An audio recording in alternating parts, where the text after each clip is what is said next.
That's it? This is it. So this here is a Southern Lemon. So we don't have this on our menu anymore. Okay. However, it's still, we have a lot of customers that still love this. Darion still loves this, so we still keep it pushing.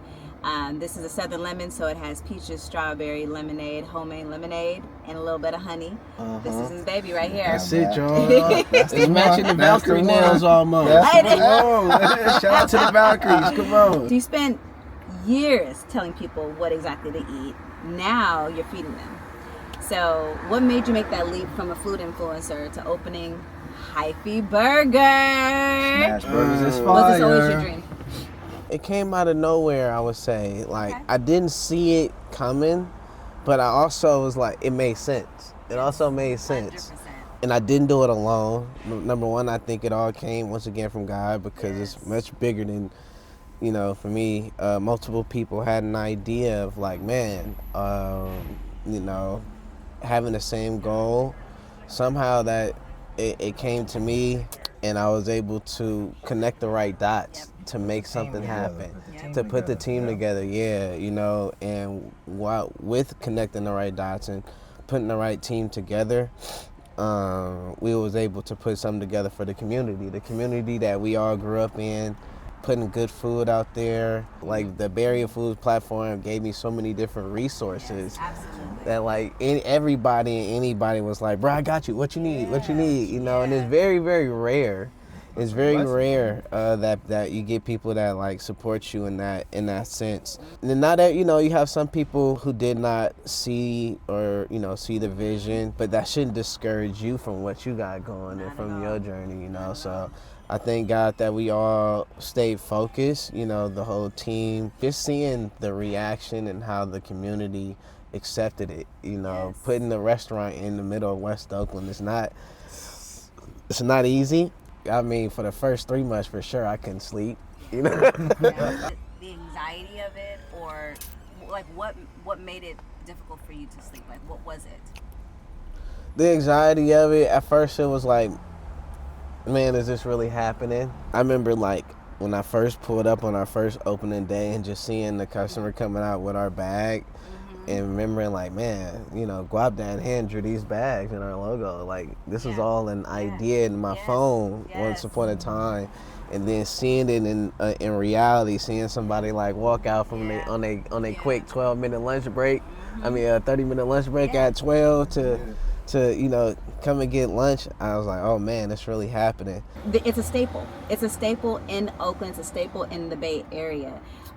For many music videos, it's in music videos. It's the smash burger. It's the pebble smoothies or shakes. You guys have become a staple from an idea that came to fruition.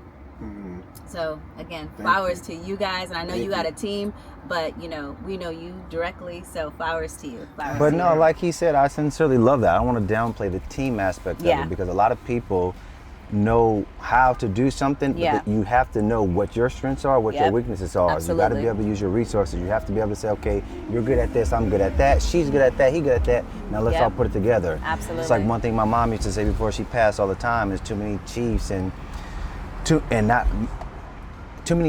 enough Indians. And the concept is everybody want to be in charge. But the fact that y'all can put egos aside and say, man, let's do this together and let's build. And where you guys are in West Oakland, like, it's so much of something special to me, because as I've said before, she know this, it's literally not too far from the church I was raised in that my grandfather pastored. Literally. And we used to go there when it was a Chinese restaurant called All-Star Donuts. You get Chinese food and donuts at the same spot. And so me being there in the West as a kid after church, going there to get Chinese food and donuts, to now I can ride by there and be like, man, Smash Burger, that's my boy's spot. Man, that's love. That's when I say that's inspirational, that's what I'm saying right there. To say he from the town, he from the West, and he got that spot, and now it's the Smash Burger, who got fire burgers, fries, but I love the shakes the most. Man, pull up, Smash Burgers, let's go. That pebble shake ain't no bit. So when we go back, when we circle back, I'm getting that for sure. It's fire. For sure. It's fire. I appreciate that, y'all. Absolutely. Thank you. Absolutely. That's real talk. So we always say that the Bay, we're just different. We got a different kind of hustle. I mean, we do. There's no question about it. The Bay is different. Our hustle is different. How did growing up in the town shape your work ethic and the way you approach business? growing up in the town, we all have like a hustler mentality. So where I grew up, I didn't grow up in the best of neighborhoods, but I grew up like around hustlers all day. I also went to school in Alameda, so I went to SNL. I'm in Jet Pride. No way. Wait, what are we doing here? What? I'm from Alameda. Yeah. Born in Singapore, but raised in Alameda. I'm a little older than you. You're born in Singapore? Yeah, I'm a little older than you though, so. That's crazy. Jet Pride. Yeah, I went to Chipman, Beaver. I went to Chipman too. I went to Wood. Yeah, so I kind of made my way around. That's clean. I believe this and that the Bay takes care of the Bay. How do you feel like the local love has really helped you in this transition from influencer to restaurant owner? Just for me, like doing food reviews for like, because I started doing food reviews like 10 years ago or a little bit over. Yeah, I think I started like at 2015, end of 2015, back when it was only, Instagram didn't even have videos. It was only just like photos and things like that. And now I see so many people doing food reviews now.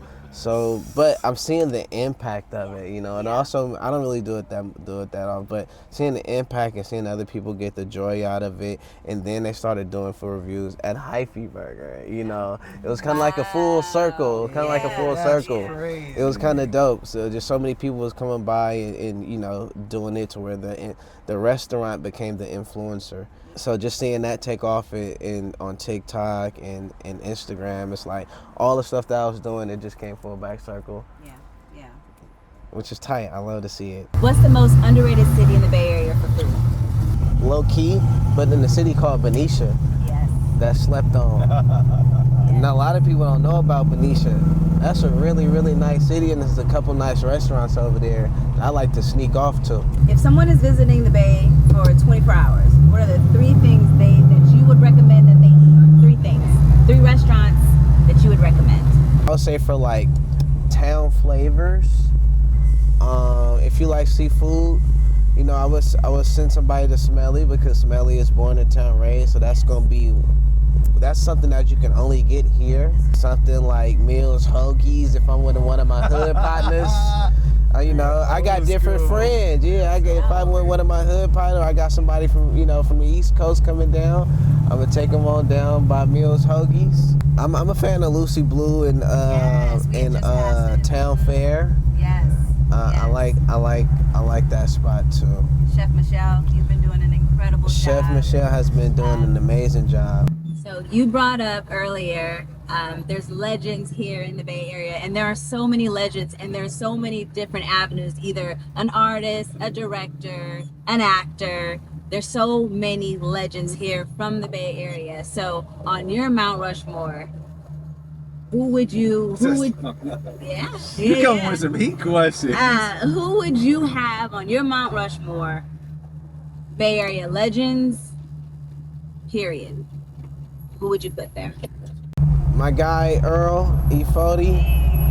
Sprinkle me, man. Yeah, Uncle Earl. Salute and give my respects to him, just because he is who he is. He's done many things, from just going beyond a rapper. I'm gonna throw Ryan Coogler in there just because 100%.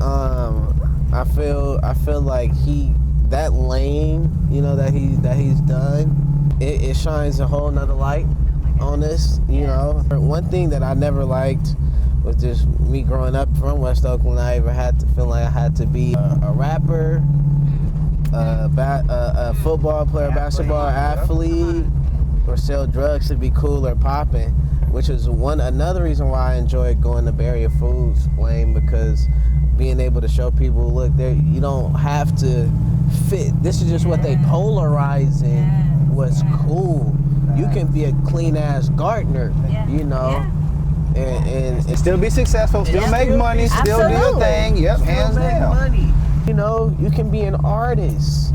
You know, there's different things, there's different talents that we all have that, you know, we're unaware of, and a lot of people shy away from, that God has blessed us with. God blessed us with these talents, these great ideas. So Ryan Coogler will be up there. I'm trying to think of something like that's in a different lane. Okay. And it doesn't have to be. My mom then. Because this my Mount, everybody else, you can have your own Mount Rushmore. Yes, I'm throwing my mom up there. I'm at the most random Mount Rushmore. But that's yours. And you know what? She's played such a critical role in who I you love are. that. He put That's Mama amazing. up there. I love that's what I'm talking Mama about. Frazier, what's her first name? Murphy, actually. Mama Murphy. Yeah, Frazier is last name. My dad's my last name is Murphy. Murphy. Yeah, Mama Murphy. Mom's up there. You're up there. You built an incredible platform. You brought culture to life with Hyphy Burger. You're constantly putting out for the community. Looking forward, what's your ultimate end game for you? What's the next chapter in Darion Frazier Empire? It's crazy because I'll be thinking that, like, what is next? Like, I did BayAreaFoodz, I did Hyphy Burger. Check and check, okay. And what's next, you know? And I don't know, y'all. I really don't know, but I've been asking that question. I've been asking that question because my mom told me one day, she's like, you know, I'm just, you know, I think about your legacy. I'm like, damn, my mom think about my legacy. Is there more? What more do I need to do? Does God want me to do some more stuff? So I always think about that, and I always feel like there's something else out there, and I just don't know. Okay. I have no idea, but I've been trying to figure it out. Okay. The good thing is that I have so many ideas and dreams and inspirations of want to do so many things. Yeah. Dedication and commitment is like the ultimate need to make anything spark and ignite. So we're gonna end with this because this is one of your songs. Now, this brings home when I saw that this was one of your go-to classic Bay Area songs. I said, you know, this takes us back. come on, Guapale. Classic.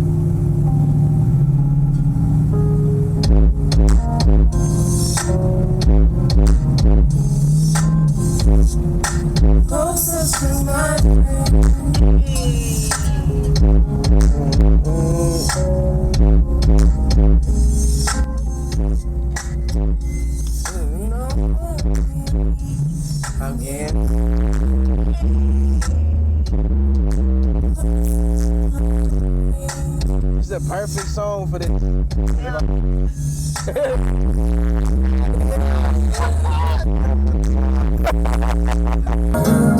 What a classic. Hands down. What a classic. So this takes me back. What does it take you back to listening to that? That song reminds me when you say Encinal. She went to Encinal. I was in town with the Casamont, but I would come in my Delta 88, have my little 2 6x9s, 12 in the back, slapping the Guapale, my one little TV with the small, you know, you have the TV in the car, and I'm pulling up, barely sitting on the steering wheel, bouncing, literally picking her up in 10th grade or so. I hella remember that. Y'all high school sweethearts? 26 years. 26 years. Oh, that's dope. Literally. Yep. That's tight. No breakups. Consecutively 26 years. That's beautiful. Yeah. Congratulations Thank to y'all. you. Thank you. Yes. Congratulations. That's black love right there, man. Congratulations to y'all. That's amazing. Thank you. And just to know that he used to pull up from Castle Rock to And listen, you Instagram, from an Alameda girl, and we know this, when you had an open boyfriend, you was proud. You was like, oh, I got me a town boy. I got me a town boy. man. I remember. So it was, you know, I was 14 and he was 16, and we grew to something. We both knew we wanted something in life more than we've ever had before. Well, our hustle has always been the same. We've been consistent about our spirituality and our hustle and our communication. And, you know, those three things alone, it's like, you know, what else do you want? But this is my boy. This is my best friend. High school sweetheart. Yes. That's raw. Thank you. That's Thank raw, you. man. Yeah. I love hearing those stories, man. I love when you get that high school love and y'all able to grow. You know, it's that's the flower that grows forever. Yes. Facts. Facts.